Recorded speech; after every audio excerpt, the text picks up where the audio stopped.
Hello, what's up guys, my name is Chooks and you're welcome to this same masterclass. In this episode we're going to be discussing the three basic settings of the camera, which are the shutter speed, aperture and the ISO. Now this video will be divided into a two-part series. The first part of the video will be focusing on the shutter speed, while the second part of the video will be focusing on the aperture and the ISO. So let's get started.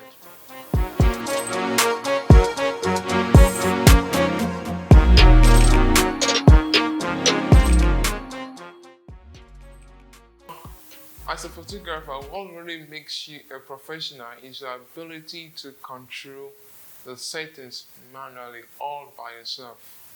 And one of the settings that you need to master is the shutter speed. How well can you control the shutter speed?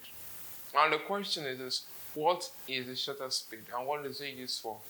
Now the shutter speed, as the name implies, is the speed at which the camera sensor or the camera sees an image and freezes it. For example, in a moving car, a baby running in the field, the camera sees that baby running. Now, pressing that shutter button will allow the camera to freeze that motion, to freeze the baby running in the field, to freeze that car moving. So this is how the shutter speed works. The higher the shutter speed, the faster it is for the camera to capture and freeze action. However, the slower the shutter speed, the slower it is for the camera to capture and freeze motion. And this can lead to motion blur. For example, this photograph here, this photograph was taken at a shutter speed of 1/40 of a second. You could see the motion blur. However, when I increase the shutter speed higher, you could see that this image in this photograph, the picture is sharp and there is no blur in it because the shutter speed is high and it was able to capture the motion or the movement of the car. The shutter speed also determines the amount of light that goes into the camera. The faster the shutter speed, the lesser the light that goes into the camera. And the slower the shutter speed, the more the light that goes into the camera. Because if the shutter speed is fast, it becomes difficult for a lot of light to go into the camera because it captures really quickly.